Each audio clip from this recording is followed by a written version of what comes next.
Christopher is a writer for the Liberation Times and the Daily Mail. He's done, along with another of my favorite journalists, Josh Boswell, has done some of the best reportage on the UAP subject over the last couple of years. But here's one that I have to say I missed. In fact, let me just show that one here. Is this the one on top? Yeah. This is Daily Mail that you did with Josh Boswell on the Nimitz Encounter.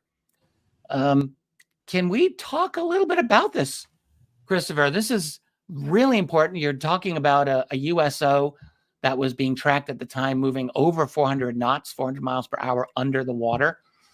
We've heard claims about an underwater object with the Nimitz Encounter, but I think you and Josh have gone a little bit farther with this than others. Can you just talk about this story, please? You got something here. You got the most advanced military nation on Earth, which spends hundreds of billions per year on defense, and they encounter this object which could render all their technology useless, which outperforms anything known. And we're supposed to just believe that they just shrug their shoulders and nothing ever happened afterwards, and they don't care about it. We managed to obtain new information about objects being tracked underwater as well. At the same time, when you guys are tracking this stuff coming from space, we were seeing all the stuff happen underwater at the same time. We were tracking them underwater. There was lots of activity going on, and they were going extremely fast. And we'd heard before that it seemed that the Tic Tac had been kind of like docking with something, perhaps, in the sea. So, there was always that hint of underwater activity occurring at the time. Apparently moving at speeds over 460 miles per hour underwater. It's extraordinary. And it was more than one or just one? I think it was multiple, wasn't it? It was multiple from my understanding, yes. And is there any other information that we know about this? How long had this USO or these USOs been tracked? How large? The kind of claims that I've heard that have been out there is that there was apparently the underwater object was quite large. But is this anything that you were able to get from your witness, the size of the object or how many objects specifically, how long they had been tracked? I don't know if you got that level of detail from your source. No, we haven't. But what I would note is that there were numerous assets there with sonar capability during that training exercise. I think the investigation after spoke to captain, I believe, of the USS Louisville, and I think they claimed that they didn't track any underwater objects, but that's not from my understanding. They were tracked, as I said, there are multiple other assets there within that fleet. I can't name the actual ship or submarine that person was on board, so that I don't accidentally give away key information about his identity.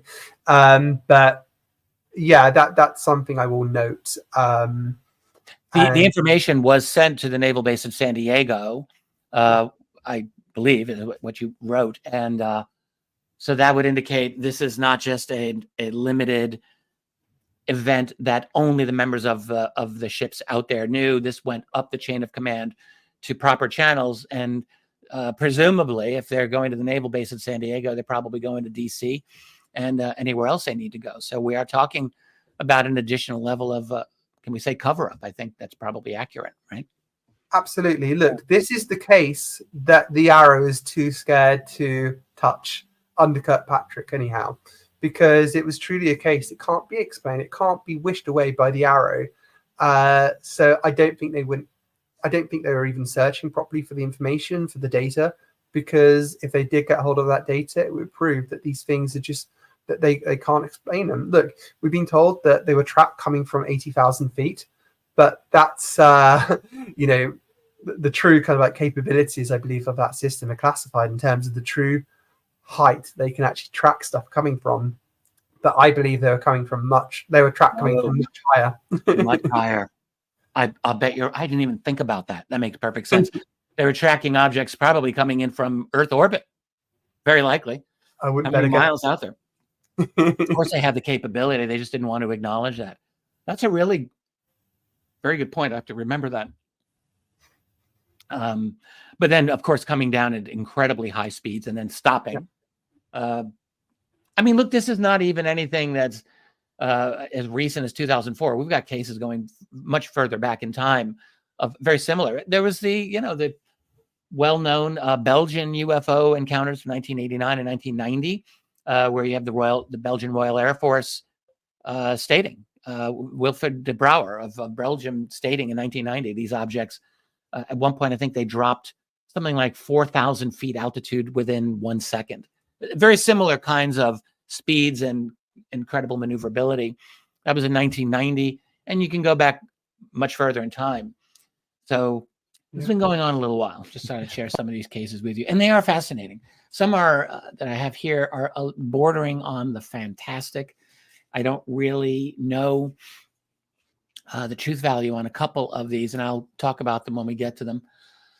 But there's just something about them that made me think I want to include this in the collection, and I want to share them here with you. So I'm just going to jump right in, and we're going to start with Puerto Rico, where so much activity has been going on for years and decades and generations and forever.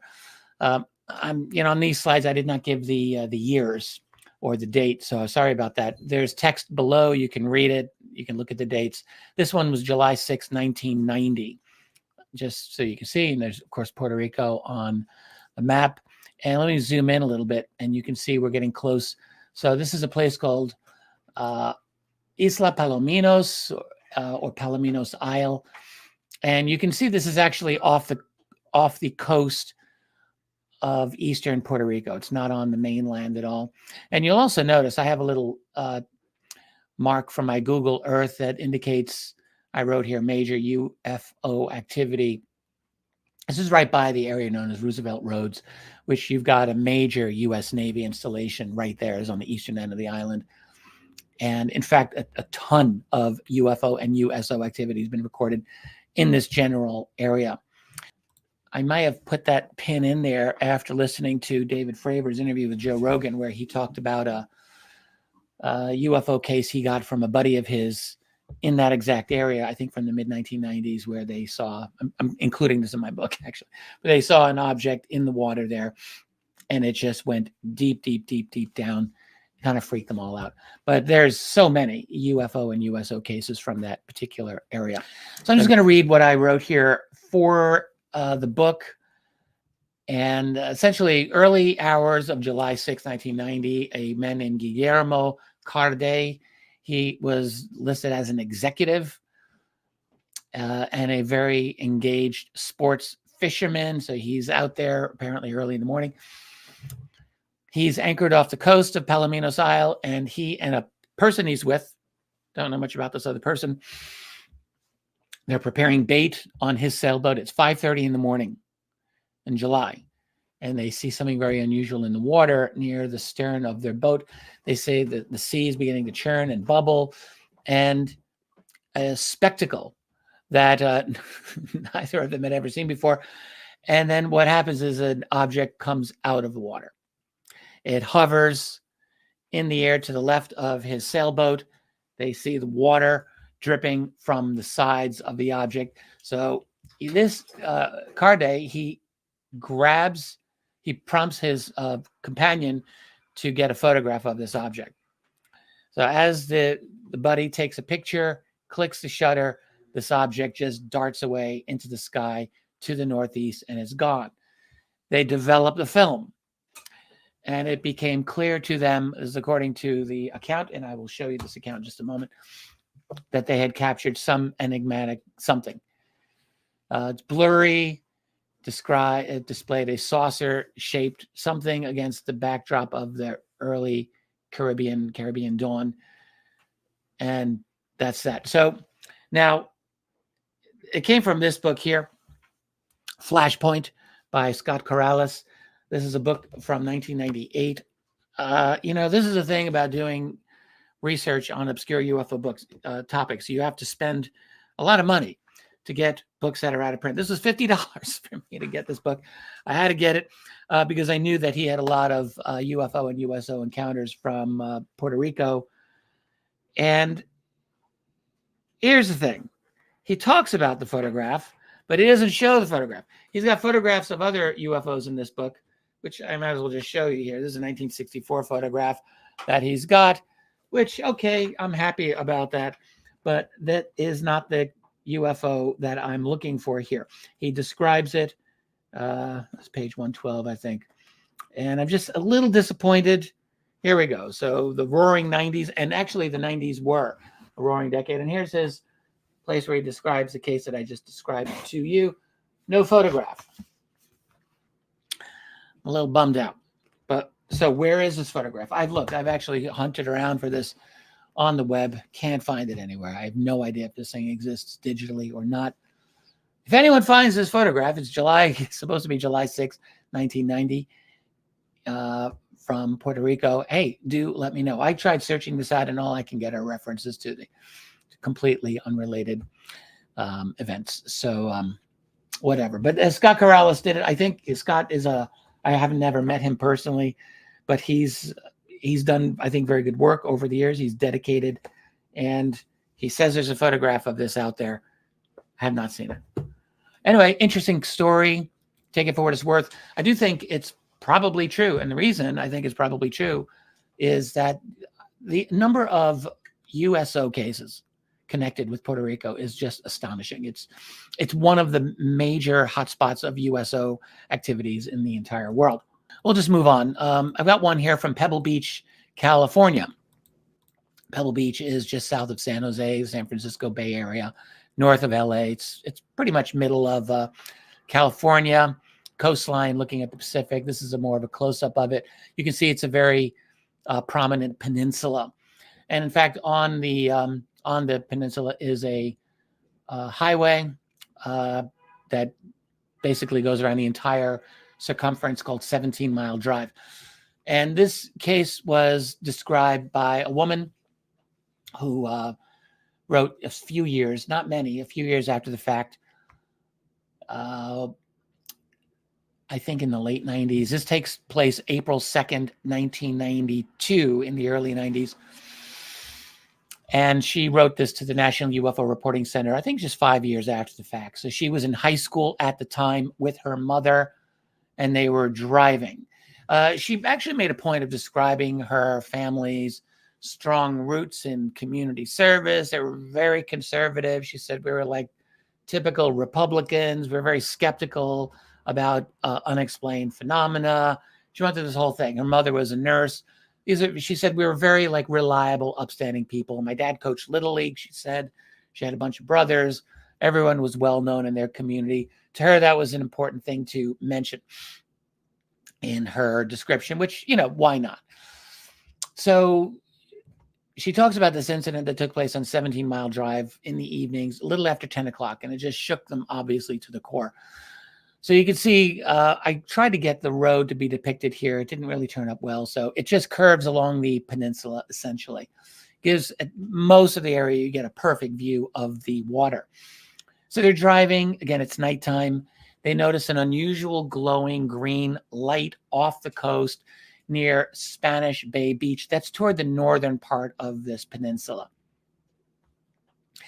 And initially, they're thinking maybe this is just the green lights used by shrimp boats during their evening fishing activities. And shrimp boats do, as I've learned, because looking into the USO thing, you learn a few things about this. Shrimp boats are out there. They do give off lights to attract the shrimp. The shrimp are attracted by the light, and they do that at night.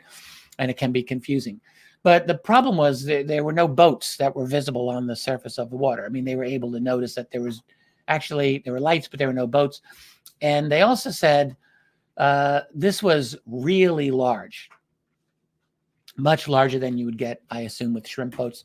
Not an expert on that, but that was her thought. Anyway, they didn't see any boats. So they're thinking probably not shrimp. And also they said this is a private part of Pebble Beach. It seemed very unlikely that you're going to have fishermen out there at that night on a private beach trying to get shrimp. So all of that, I think, makes sense. So they're driving, they're looking at this, and they lose sight of the green light, and they go into a forested area. They get to their destination, but they were curious, and they turned back to check, are those lights still there? So they were actually kind of nervous, but they were curious as well. So they were a little bit of both. They make their way back towards Spanish Bay, and it's now 10:18 p.m. She had an exact time that she listed there. So the green light was there, or it either was gone and reappeared, or they had just lost sight of it and it reappeared in that manner. Not quite clear. But they said it looked like an illuminated dome-shaped structure was resting on the surface of the ocean. And they were joking around. They said, yeah, I wonder if we stumbled upon the lost city of Atlantis. But it got very eerie for them because they're alone on the road, and they somehow had this thing that I sometimes think of as fear factor response. You get it a lot of times with these UFO cases. People just become very, very afraid. And this is what happened here. So they had this overwhelming desire to just get the hell out of there. They execute this U-turn to leave. And at that moment, according to the woman who wrote this account, a bright beam of light shoots out from this object, which apparently is underwater. She's describing it, or just at the surface of the water, and it hits the window where she is sitting, the passenger side window. So the light comes from there, and now we're in the moment of absolute panic. And she said mother just floored it, and they're driving at excess of 80 miles per hour on this road, up to maybe 85 miles an hour. But for about 10 seconds, this beam continued to just hit the car. And she said it was clearly from this underwater green dome. So at the same time, along with this beam was this almost inaudible but audible high pitch ringing noise, which only stopped when the beam ceased to hit the car and hit them. That was that. So they were in a total state of shock after this. They talked with the Pebble Beach security about it, and the daughter had sleep disturbances for about a week. She slept in her parents' room as a result, and she had flashbacks even after that. And she said it transformed both her mother and herself into firm believers in UFOs. No surprise there.